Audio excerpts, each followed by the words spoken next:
আজি দ্বিতীয় শ্ৰেণীৰ প্ৰথম পাঠ বন্দনা আগবঢ়োৱা হৈছে। লগতে আমি পৰৱৰ্তী পাঠলৈ আগবাঢ়ি যাম। তোমালোকে চেনেলটো চাই থাকিবা আৰু চেনেলটো যদি নতুন তেতিয়াহ'লে এবাৰ ছাবস্ক্ৰাইব কৰি বেল আইকনটো প্ৰেছ কৰিলে পৰৱৰ্তী পাঠসমূহ লগে লগে লাভ কৰিবা। কিন্তু প্ৰথমতে আমি বন্দনাটোৰ শব্দবোৰ উচ্চাৰণ কৰি চাওঁ। ত্বমেব মাতা চ পিতা ত্বমেব, ত্বমেব বন্ধু চ সখা ত্বমেব, ত্বমেব বিদ্যা দ্ৰবিণম ত্বমেব, ত্বমেব সৰ্বম মম দেৱ দেৱ।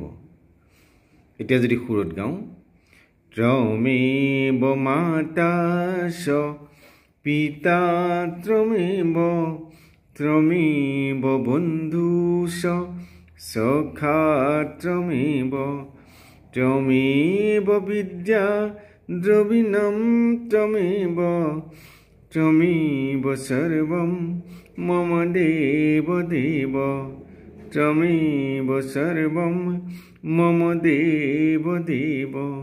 অৰ্থাৎ ইয়াত ভগৱান শ্ৰীকৃষ্ণক পূজা কৰা হৈছে। আমি এইটো সদায় পাঠ পঢ়িবলৈ লওঁতে আৰম্ভণিতে গাব লাগে, অভ্যাস কৰিব লাগে। যিহেতু ইষ্ট দেৱতাক আমি স্মৰণ কৰি পেলাই যদি পঢ়িবলৈ আৰম্ভ কৰোঁ তেতিয়াহ'লে আমাৰ পঢ়াবোৰ কি হয়, অতি সহজে মনত ৰয়। সেইকাৰণে আমি প্ৰথম পঢ়িবলৈ লওঁতে এই প্ৰাৰ্থনাটো গাই ল'ব লাগে। আৰু ইয়াত কি কথা কোৱা হৈছে যে ত্বমেব মাতা চ পিতা ত্বমেব, তুমি মোৰ মা, তুমি মোৰ পিতা। ত্বমেব বন্ধু চ সখা ত্বমেব, তুমি মোৰ বন্ধু আৰু তুমি মোৰ সখা। ত্বমেব বিদ্যা দ্ৰবিণম ত্বমেব, তুমি মোৰ বিদ্যা আৰু সম্পূৰ্ণ ঐশ্বৰ্য সম্পদ তুমি। ত্বমেব সৰ্বম মম দেৱ দেৱ, আৰু তুমি মোৰ সকলো দেৱৰো দেৱ।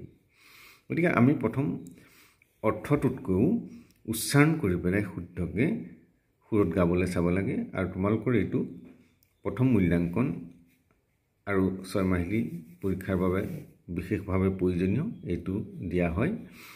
গতিকে সকলোৱে এনেধৰণে প্ৰথম শব্দবোৰ উচ্চাৰণ কৰি তাৰপিছত সুৰত গাই কণ্ঠস্থ কৰি ল'বা। ইয়াৰ পাছতে আমি আমাৰ পৰৱৰ্তী পাঠলৈ আগবাঢ়ি গৈছোঁ।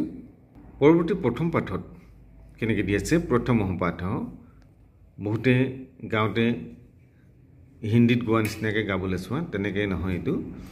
যে অচে অৰু নহ, বহুতে এনেধৰণে কয়। চে শব্দটো আমি হিন্দীতহে ব্যৱহাৰ কৰোঁ, যিহেতু সংস্কৃতত চে ব্যৱহাৰ কৰা নাই আমি। সেইকাৰণে কেনেধৰণে গাম, অ অৰু নহ, অৰু নহ মানে সূৰ্য বা বেলি। আ আকাশহ, আকাশ মানে আকাশ। ই ইক্সুহু, ইক্সুহু মানে কুঁহিয়াৰ। ই ইলি, ই ইলি। অৰ্থাৎ আমি হস্ৰই দীঘই ইয়াত যিহেতু নকওঁ, প্ৰথমটো ই, তাৰপিছতো ক'ম ই, ই ইলি, দীৰ্ঘ উচ্চাৰণ হ'ব। ইয়াত আকৌ হস্ৰই বা দীঘই বুলি ক'ব নালাগে। উ উস্তহ, উস্তহ মানে উদ। উ উৰ্ণনাভহ, উৰ্ণনাভহ মানে মকৰা। ৰি ঋষভহ, ঋষভহ মানে ষাঁড় গৰু। এলকহ, এলকহ মানে হ'ল ভেড়া ছাগলী। ঐৰাৱতহ, ঐৰাৱতহ মানে হাতী। উস্থহ, উস্থহ মানে উঠ। ঔষধহ, ঔষধহ মানে হ'ল ঔষধ। গতিকে তোমালোকে শুদ্ধকৈ উচ্চাৰণ কৰি এইখিনি গাবা।